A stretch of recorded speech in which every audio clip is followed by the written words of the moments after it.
అందరికీ సాయిరాం. మన స్వామి మనల్ని పవిత్రాత్మ స్వరూపులారా అని పిలిచేవారు. అంటే మనం ఎవరమే? ఆత్మలమని కదా. ఆత్మకు మలినం ఉందా? ఆత్మకి ఎప్పుడు మలినం అంటారు. ఇన్ని ఆత్మలు సృష్టించిన ఆ అఖిలాండ కోటి బ్రహ్మాండ నాయకుడు, ఆ శ్రీనివాసుడు, ఆ కలియుగ ప్రత్యక్ష దైవం వెంకటేశ్వర స్వామికి మలినం అంటుతుందా దేనికైనా అంటారు. ఇన్ని ఆత్మలు సృష్టించిన ఆ పరమాత్ముడికి ఏ మలినము అంటారు.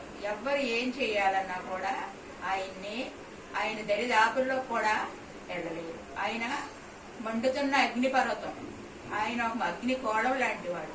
అలాగే మనందరినీ పుట్టించాడు. మనందరిలోని ఉన్నదేంటి? ఆత్మశక్తి. ఆత్మ అంటే ఏంటి? వెలుగుతున్న జ్యోతి. ఈ జ్యోతికి ఏ మలినమన్నా ఉంటుందా? ఈ దేహానికే గాని ఆత్మకే మలినం లేదు. ఇన్ని ఆత్మల కోసం ఏదో ఒక మలినం జరిగింది, ఏదో ఒక తప్పు జరిగిందని తన దేశం కోసం, తన ప్రజల కోసం అఖండ దీక్ష చేపట్టిన కళ్యాణ్ బాబుకి అండగా మనందరం ఆత్మశక్తితో ధ్యానం చేద్దాం.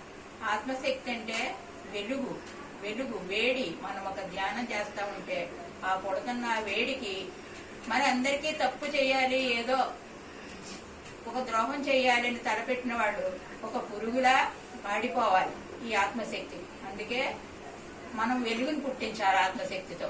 ఆ కళ్యాణ బాబు దీక్షకి మనం మద్దతుగా మన ఇంట్లో మనమే ప్రతి ఒక్కళ్ళం ఒక్క రోజుకి అతను దీక్ష చేస్తున్న అన్ని రోజులు కూడా ఒక్కొక్క 10 నిమిషాలు ఎవరికి తోచిన విధంగా వాళ్ళు ఆత్మశక్తి ధ్యానం చెయ్యండి. ఆత్మను రగిలించండి.